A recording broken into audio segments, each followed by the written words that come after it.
Why are there so many religions? I think that's a great question. When you ask that question, you know, usually people ask it because, it's because they're like, how can I believe in one?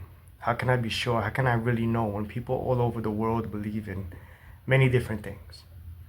So you treat it the same way you would treat any information source to find out truth. You compare. When you compare and contrast all these worldviews, all these religions, all these spiritualities, all these faiths, one, you find out there's actually a common denominator in a lot of them. They try to explain Jesus away.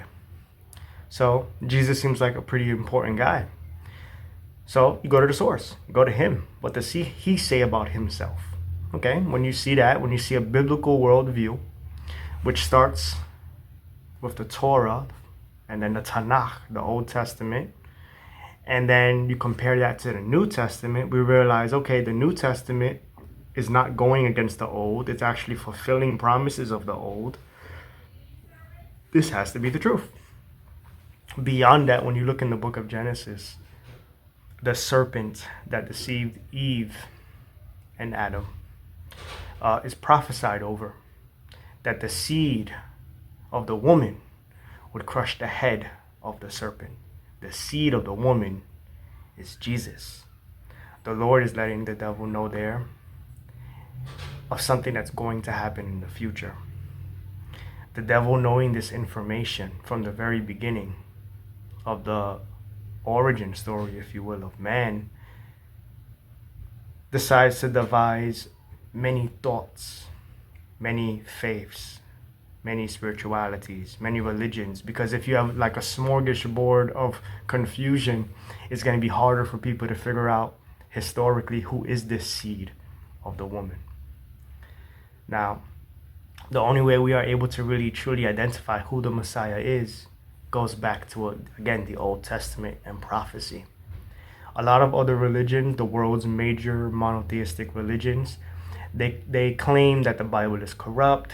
They claim that Jesus was a type of spiritual leader or a prophet or a teacher, but they don't agree with what he says about himself when they deny part of the truth, or they tell you half truths or outright lies.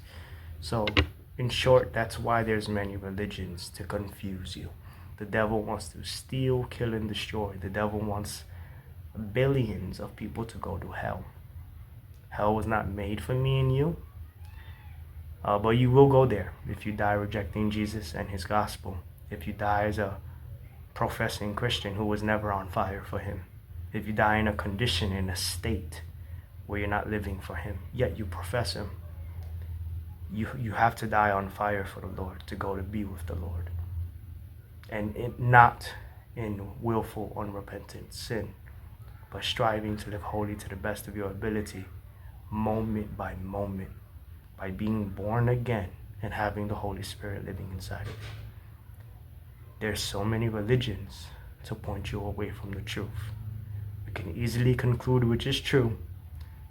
Again, historically, prophetically, geographically, you compare worldviews.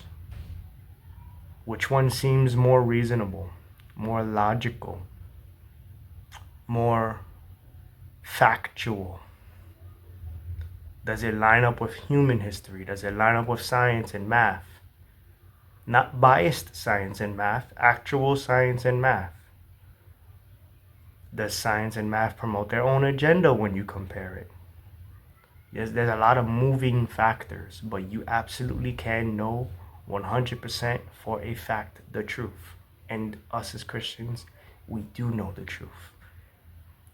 And we know the source of the truth even more. Follow his religion, Christianity, because you're following the Christ. Shalom.